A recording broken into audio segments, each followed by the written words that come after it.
Here's a simple rule that will instantly improve your English pronunciation. If a word ends in a suffix that starts with I, like IFY or ION, this syllable right here is the key, because most of the time this is the stressed syllable, and this tells us exactly how to pronounce this word. If you master this one pattern, you will know exactly how to pronounce hundreds of vocabulary words. Don't worry, you don't need to learn hundreds of new words to do this. In fact, there are tons of words that native speakers don't know. And just like in your language, we know when something sounds right or wrong. But this is more than just a feeling. This is something you can learn. So in this lesson, I'll explain exactly when and why we use this pattern, so you too can correctly pronounce new vocabulary words that you encounter, and you can create different forms of words that you already know. Also, you can download the free PDF worksheet for this lesson by clicking the link in the description below this video. Let's review a few very important things. Words are made of smaller parts called syllables. A syllable is a combination of sounds that contains only one vowel sound. If a word has two or more syllables, one of them is always stressed. A stressed syllable is easier to hear because it's louder, a little longer, and your voice is higher. For example, let's look at the word academy. This word has 4 syllables, a-ca-de-me. And we know this because there are 4 vowel sounds. And the second syllable is stressed, academy. Notice the vowel sounds in the first and third syllables. Different spelling, but in speaking, they're both reduced to a schwa sound. This happens all the time in English. If a syllable is unstressed, there's a very high chance that the vowel will be reduced to schwa.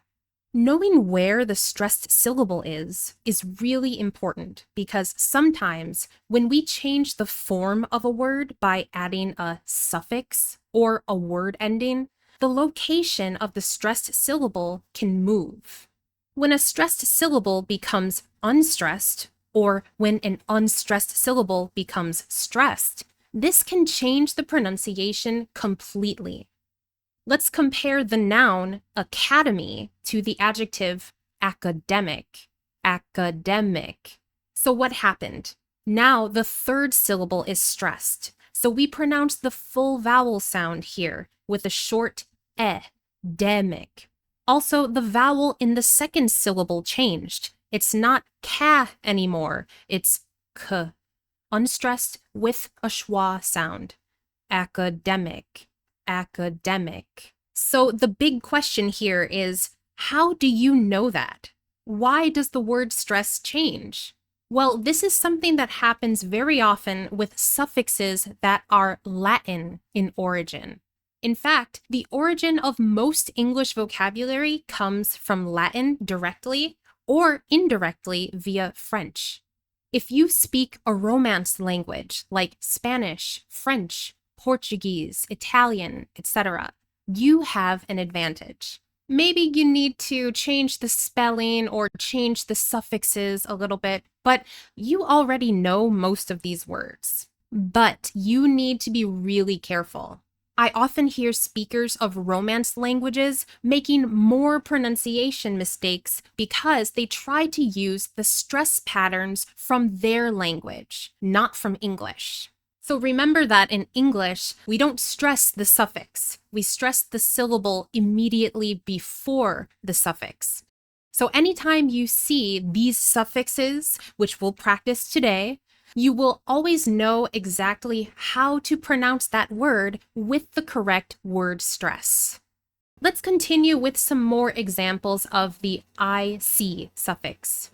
Anytime you see a word like this, you know that it's an adjective that was formed from a noun. For example, if someone has a lot of energy, he or she is energetic.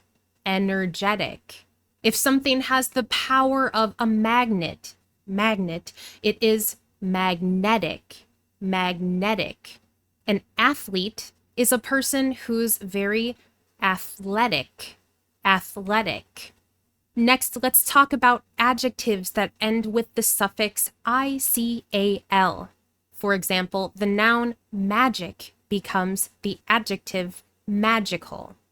In both words, the first syllable is stressed. Magic, magical. The next one is very important. In English, when we talk about this subject, politics, this is always a plural noun. Just like the subject mathematics, you can study politics. The first syllable is stressed, and this is a short O, politics. So something that is related to politics is political, political. So we move the stress from the first syllable to the second syllable in the adjective form. The vowel in the first syllable is unstressed and reduced to a schwa, political.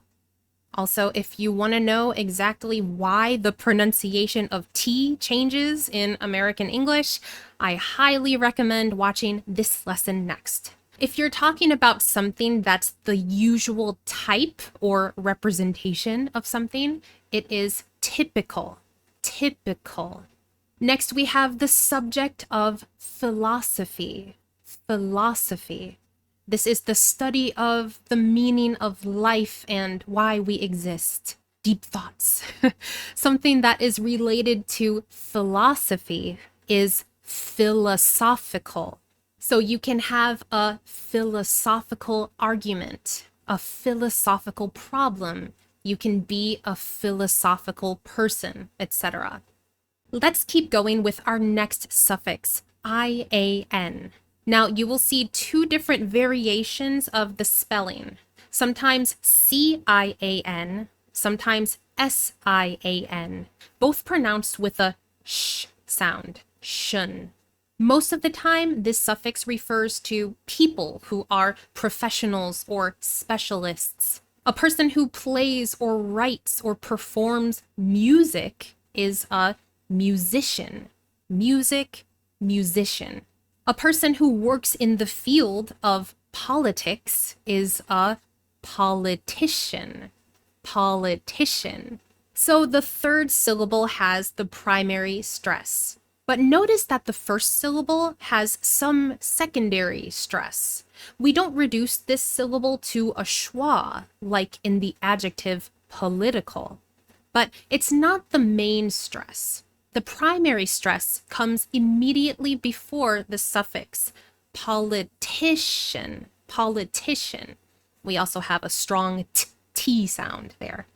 Okay, pay attention because my pronunciation is going to change in the next two examples. Sometimes we separate these two vowel sounds and pronounce them independently with two syllables. Ian, Ian. And this only happens when the sound before this suffix is voiced, like r or d. Don't worry, our rule has not changed. Just remember that this rule still applies if the suffix has more than one syllable. Let's keep going. A person who works in a library is a librarian, librarian. What's the name of a person who performs comedy? A person whose job is to make you laugh. That person is a comedian. So comedy changes to comedian.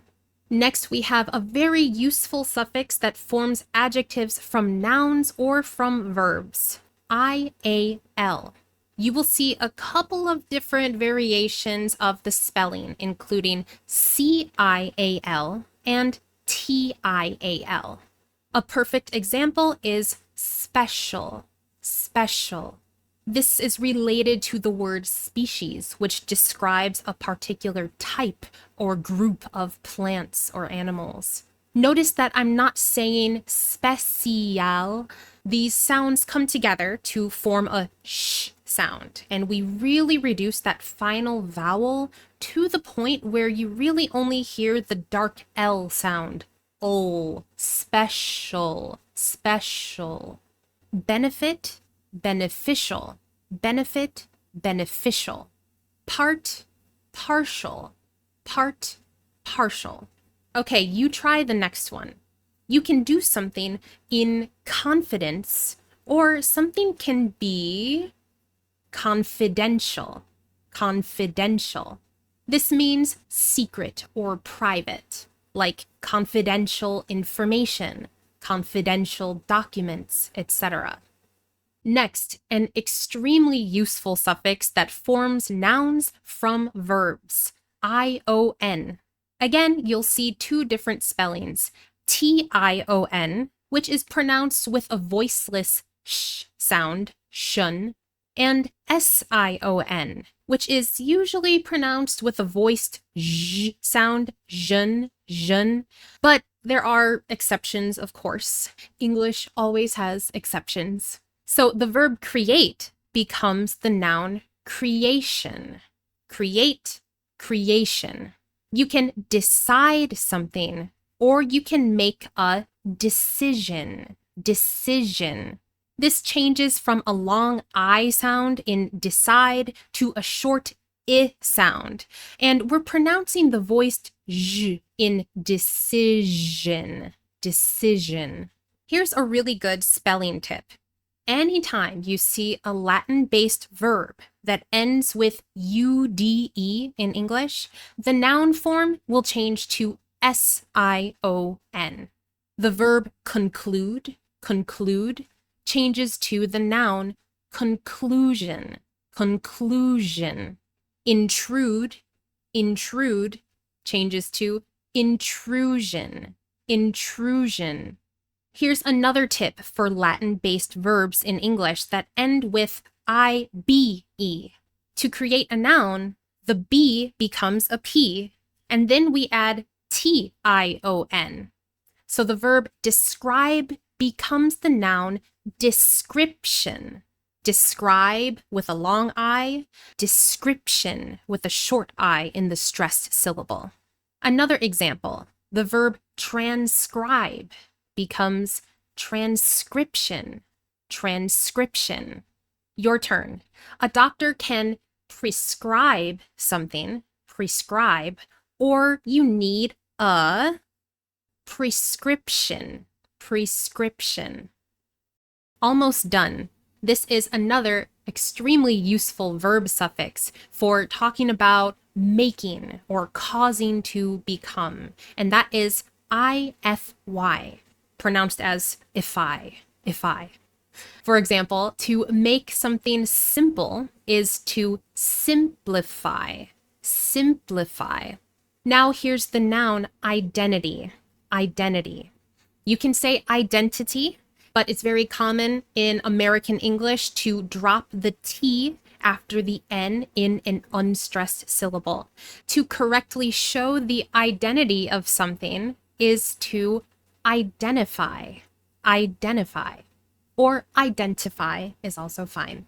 To cause someone to notice or become aware of something is to notify, notify. And this is the moment when everything we've talked about comes full circle. When something comes full circle, that means we return to an old idea, but with new context or new understanding.